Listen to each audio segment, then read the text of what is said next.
Hi, I'm Matt Johnson, a partner with Warner, Norcross & Judd and co-chair of our firm's Cannabis Practice Group. The legalization of medicinal and now adult use marijuana in Michigan has brought investors and entrepreneurs to the Michigan cannabis space.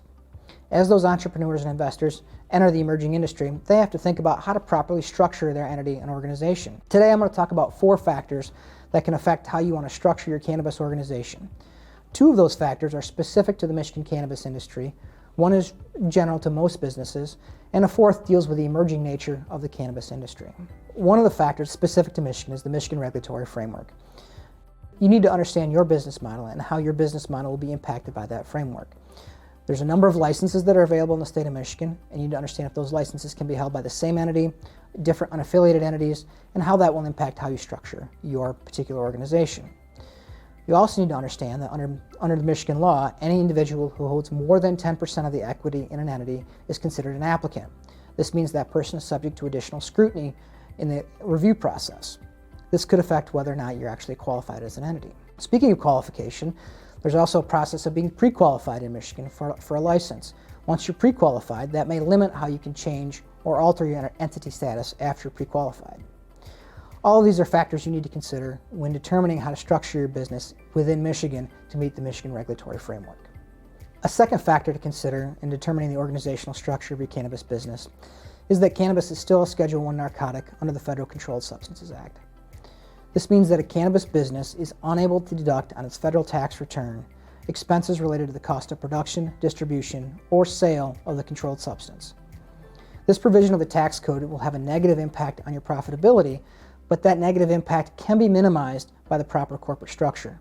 So you need to consult the appropriate tax professionals to determine how best you can structure your entity, given your particular circumstances, to minimize the negative impact of the federal controlled substance and the provision of the tax code on your business.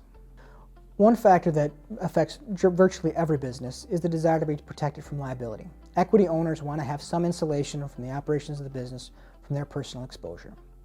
In addition, you may want to separate different segments of your business. For example, you may want to have a real estate holding company, and that's separate from the operations of the business. You may want to separate different segments of the business. You may want to reward an employee for performance of a particular business segment. All of these may drive you to create a more complex organizational structure. However, in the cannabis space, you cannot protect yourself and can't insulate yourself from the potential of the seizure of your assets under civil forfeiture. Cannabis is still, as we mentioned earlier, a Schedule I narcotic, and therefore your assets are subject to civil forfeiture. I'm sure we'll talk about that more later in one of our subsequent video blogs.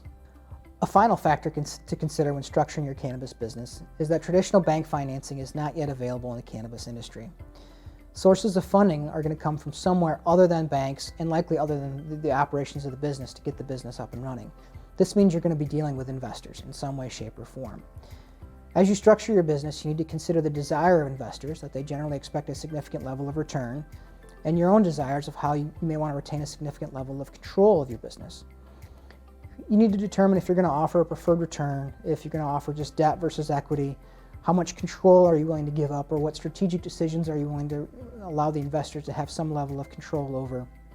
And generally speaking, how can you generate flexibility in your business model and your organizational structure to accommodate these additional demands. These are all factors that you should consider as you're starting to develop your organization, your business model. However, all these should highlight to you that you need qualified legal and tax advisors to help you through this process.